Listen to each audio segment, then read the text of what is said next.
Liverpool's pursuit of Florian Wirtz is showing me that FSG have had a master plan this whole time. I think they've had a 15-year, maybe even a 20-year plan, and we are getting into the funnest phase of that plan. I'm going to break it all down for you right here. Let's look at this, right? So I think this is really interesting, and it plays into this plan that FSG have had all along. So Florian Wirtz has rejected Bayern Munich, and there were a couple reasons why. One of them was the training facilities at Bayern Munich, which have not been renewed in 30 years. And by the way, that is a massive, massive draw.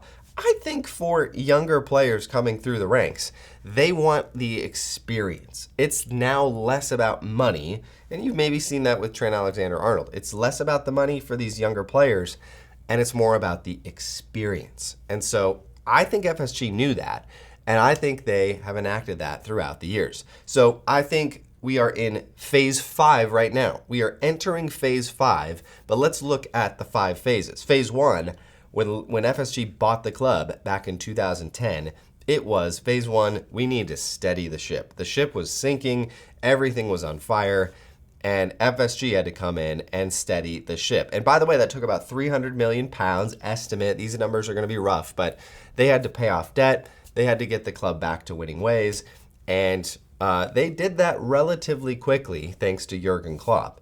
But it took time and it took money.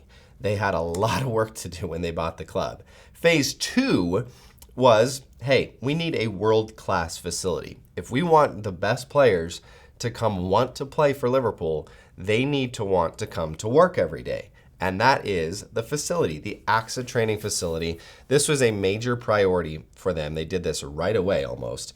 Right away, and sort of. A couple years after they purchased the club. But clearly, it was, hey, this is a big priority, and we're going to spend on it, and we're going to set up this world-class facility. Have you noticed on social media and YouTube how much they show off this facility? They are not shy about showing you the players at the AXA, at the coffee bar, walking around, working out, going out on the field. It is an amazing facility that really rivals any facility in the world. So that was massive. Phase 3, Anfield expansion. And you can kind of start to see why throughout the years, FSG have not spent as much as a lot of us thought that they should, because they're doing a lot of these things behind the scenes. And I know, like other teams, other clubs, they're doing some of these same things and still spending a ton in the market. But FSG's plan is, we're going to do this the right way. Slow and steady wins the race. And this Anfield expansion was, kind of a no-brainer. It was like, well, either build a new stadium or make Anfield more capacious. Is it capacious? Capacitous?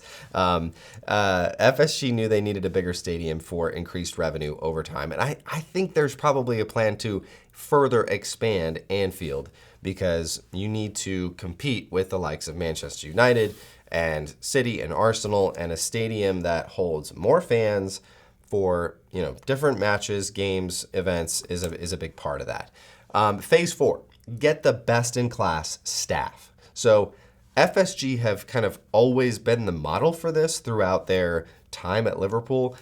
Really started with Klopp. When they brought Jurgen Klopp in, it was like, oh, finally we have a perfect fit at manager for Liverpool, and that's going to dictate so many things for the club, and it did. Jurgen Klopp basically lifted up Liverpool by its bootstraps. Really, he did that kind of all on his own in a way, but they surrounded Jurgen Klopp with really good staff, right? Michael Edwards was kind of born into this role that we now see during that time, and together, Klopp, Edwards, now Hughes, Slot, and even guys like Ruben Peters, they love putting the best people in place, and they really work hard to do that. That managerial search last summer was absolutely crucial, and they just seem like they have a knack for this. But they put guys like Michael Edwards in place, and they let him do his thing. We are blessed to have those guys at the top of our club. And now phase 5, the funnest phase in my opinion, because I think FSG are now ready to invest in players. They are ready to pour out the cash for players like Florian Wirtz, Milos Kerkez, Jeremy Frimpong, etc., etc. I think they've also seen an opening. Manchester City are down, and there is a gap. There is a vacuum of power at the top of the Premier League. And I think Michael Edwards, Richard Hughes, and even arneslot are saying, hey, FSG, it's time. It's go time. Let's go. It's time to cook. And John Henry is like, I see the vision. I see the vision. Sometimes the hardest thing to sell is internally, right? Sometimes in business, the hardest people to sell are not the potential customers. It's the internal leadership of your firm or your club. And I think Michael Edwards, Richard Hughes, and arneslot have finally cracked the FSG code to say it is time to invest. If you invest 150 million euro in Florian Wirtz, it's going to be massive returns. It is a good investment. It's not just about what's on the field, Mr. Henry. It's about the investment. You are going to reap rewards on that investment. And I think John Henry is like, yes, well, I do agree. Well, I've never seen this before. So I think, you look at this, the spend since 2010, and these numbers are staggering because John Henry has spent 1.5 billion on players in the past 15 years, but he's also sold close to $1 billion. Okay, so really the net spend is 587 million euro, and we felt that pain during the Klopp era of like, spend more, give him more support. But we are 14th highest globally in the past 15 years since FSG took over. And for a club the size of Liverpool, that is too low. I think anyone would agree that is too low. Now, we don't just go out and spend to spend. We don't just spend to say, oh, yes, we're top 5 in the world for spending. That's really stupid. And if you look at this list, you can see who's at the top of that list. Oh, it's the clown show over at Manchester United.